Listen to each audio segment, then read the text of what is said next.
Halo semuanya. Selamat pagi, siang, sore, dan malam dimanapun kalian berada, dimanapun kalian menontonnya.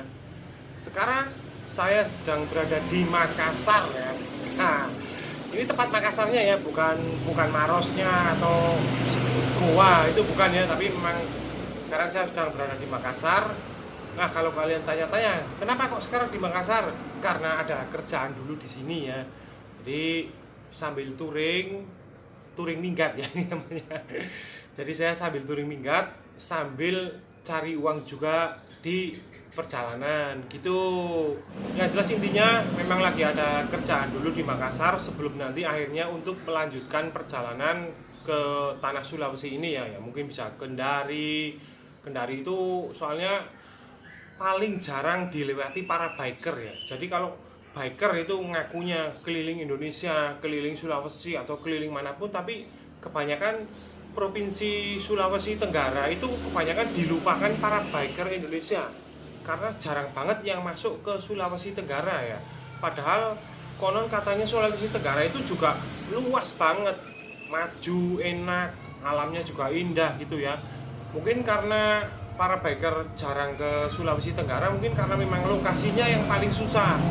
Jadi kalau Sulawesi kan pulaunya kan kayak huruf K gitu ya. Nah, jadi kalau Kendari atau Sulawesi Tenggara itu mungkin di bagian huruf K yang bawahnya itu ya, yang K-nya itu ya, yang bawah, yang di sininya. Jadi untuk melewati situ memang dibutuhkan perjalanan muter. Nah, itu nanti mungkin rencana saya mungkin juga nanti akan sampai Kendari juga untuk keliling-keliling. Tapi sementara ini atau saat ini saya masih berada di Makassar untuk menyelesaikan kerjaan dulu.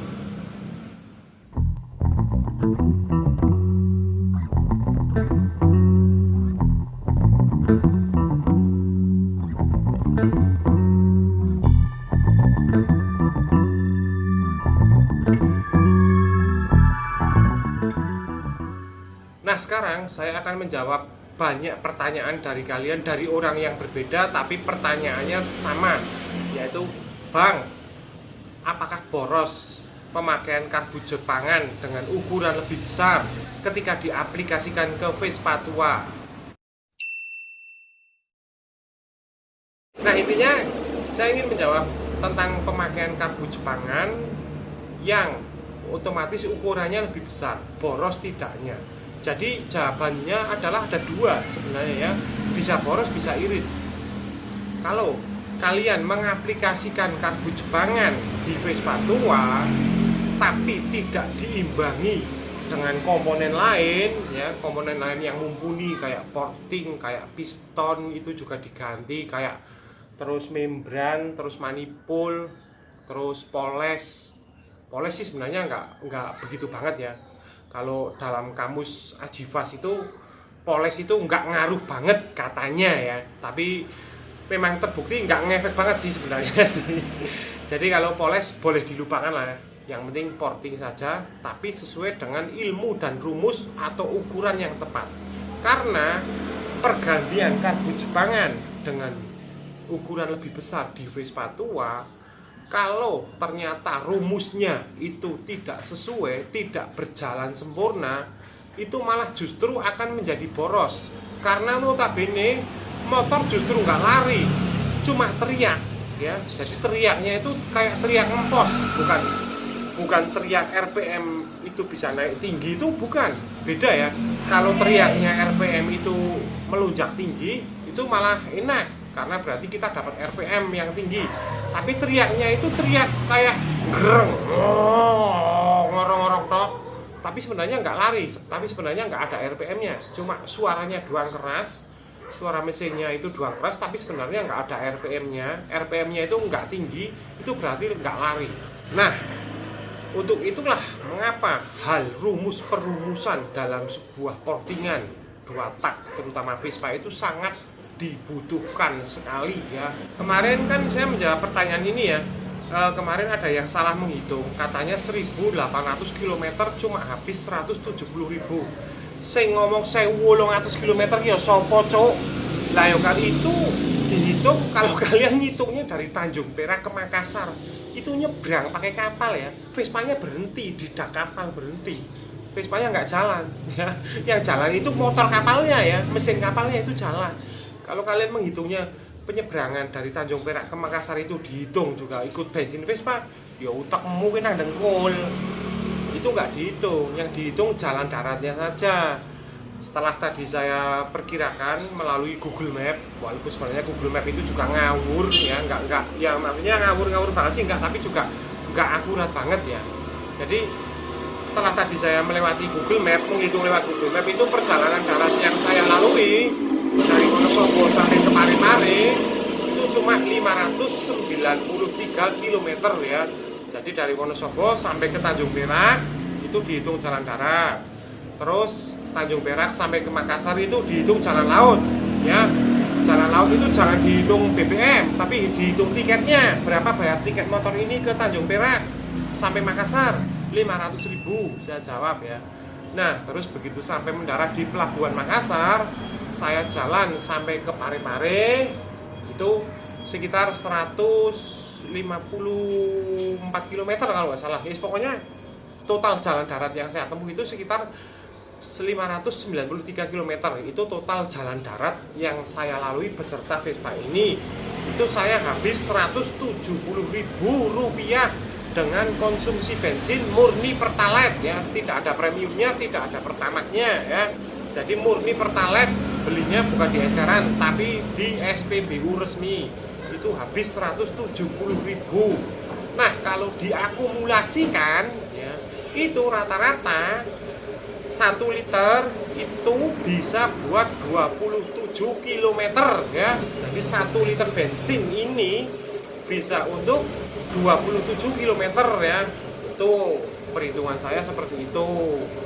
Jadi waktu itu dari Wonosobo sampai ke Parepare saya cuma habis 170.000 km.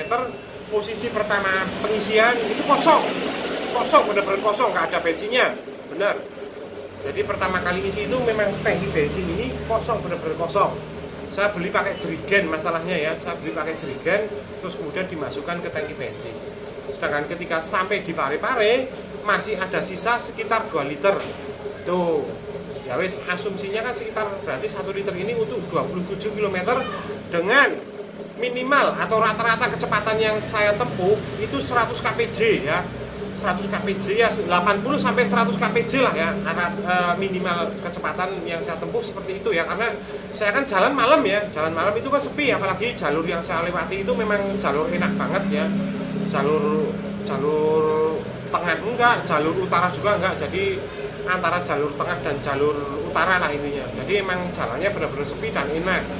Itu saya jalan rata-rata minimal 80 kpj sampai 100 kpj. Untuk masalah pemakaian karbu Jepangan dengan ukuran lebih besar itu kok malah jadi boros atau enggak, itu seperti yang saya bilang tadi, itu semua tergantung settingan. Kalau settinganmu benar dengan pemakaian karbu Jepangan, otomatis malah bisa lebih irit. Maksudnya bisa lebih irit itu maksudnya sesuai gitu loh. Beda dengan misalkan kalian memakai karbu dengan ukuran besar tapi nggak lari, maksudnya RPM yang kalian inginkan itu nggak dapat, ya itu otomatis motor jadi teriak tapi nggak ada RPM-nya, itu bikin boros. Tapi kalau pemakaian karbu besar terus diimbangi dengan settingan yang lain, portingan, pergantian piston, pergantian membran, manifold itu sesuai, itu otomatis motor jadi lebih enteng bro, ya kan? Gas sedikit saja lebih enteng, otomatis kita nggak menyia-nyiakan gas, nggak menyia-nyiakan bensin yang kita buang, karena bensin yang kita buang sesuai dengan bukaan gas kita. Jadi kita membutuhkan bensin misalkan 1 tetes, tapi bukaan gas kita mendapatkan RPM yang diinginkan, otomatis lebih irit, otomatis kita jadi lebih cepat sampai kan ya, cepat sampai tujuan ya, maksudnya perkiraan bodohnya seperti itu loh ya. Beda dengan misalkan pergantian karbu besar tapi ternyata cuma gereng-gereng doang, ngorong-ngorong doang, nggak dapat RPM yang diinginkan, otomatis bensin yang kita buang menjadi sia-sia. Satu tetes bensin harusnya bisa dipakai untuk 20 meter, ternyata malah dipakai untuk 10 meter. Nah, itu yang bikin pergantian karbu dengan ukuran besar menjadi lebih boros itu seperti itu. Bukan karena lantas karbu besar pasti otomatis pemakaian bensinnya lebih boros. Itu bukan seperti itu. Pemakaian karbu besar, tapi kalau semuanya pengkabutannya itu sesuai dan RPM yang kita inginkan juga kita dapatkan, itu malah jadi nggak boros. Dibilang irit juga enggak, dibilang boros enggak ya. Tapi intinya sesuai loh ya. Intinya sesuai dengan takaran kita, takaran mesin ini gitu ya. Itu yang saya maksud ya. Itu jadi pergantian karbu besar itu ada dua kemungkinan. Kalau settingan kalian salah, itu bisa menjadi lebih boros. Tapi kalau settingan kalian itu tepat, itu bisa menjadi lebih irit. Dikatakan irit enggak, tapi tepat. Intinya tepat. Jadi enggak boros, enggak irit, tapi ya memang sesuai yang dibutuhkan. Itu dengan catatan kalau settingan kalian benar, berarti pas dan cocok. Jadi intinya jangan asal mengganti menggunakan karbu besar jika kalian tidak tahu rumusnya, jika kalian tidak tahu settingannya.